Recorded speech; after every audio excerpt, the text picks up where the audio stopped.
Yes, kama Waswahili wasemavyo, ukiyastaajabu ya Musa basi utaweza kuyaona ya Firauni. Na hili limeweza kuthibitishwa na mwanadada mmoja kutoka pale nchini Zimbabwe ajulikanaye kama Queen Nadia, ambaye huyu bwana ana peji yake ama ana ukurasa wake kwenye mtandao wa Facebook na Instagram.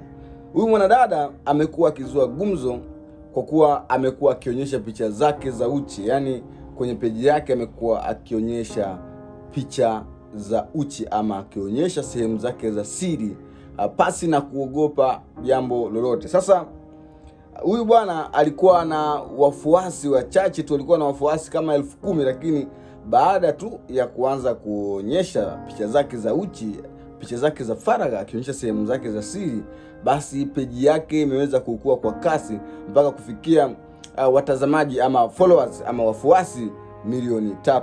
Na kwenye video zake za mwanzo ukitazama, basi zilikuwa na watazamaji kwenye 10,000 hapo, lakini baada tu ya kuposti picha zake za uchi akionyesha papochi, naposema papochi maana yake ni mazingira yake ya siri, basi video zake zimeweza kulipuka na kuweza kupata mamilioni ya watazamaji.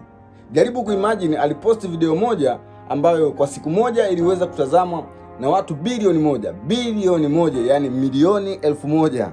Unaona?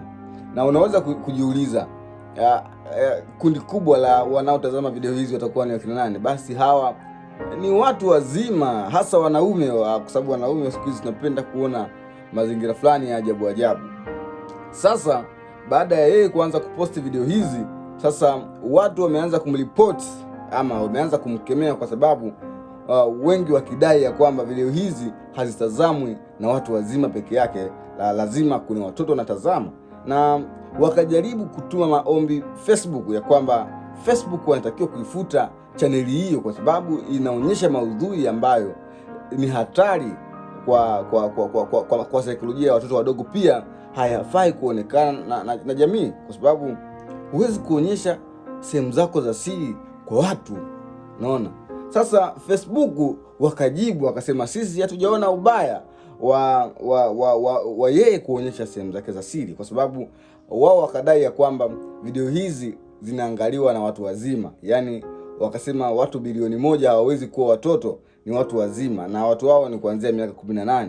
Kwa sisi hatuwezi kufuta chaneli ya mtu kwa sababu ya matakwa yenu binafsi. Sasa watu wengi wameweza kukasirishwa na maoni ya Facebook kukataa ama kushindwa kuweza kuifuta chaneli hiyo, wakidai ya kwamba chaneli hiyo ina athari mbaya kwa watoto na mtandao hauwezi kutambua kwamba huyu ana umri wa chini ya miaka 18. Unaona? Lakini Facebook wameweza kukataa. Sasa yeye Queen Nadia ameweza kusema kwamba hili la mimi kuposti picha zangu za utupu ni jambo la kawaida na ni maamuzi yangu mimi na lengo langu mimi kupata fedha.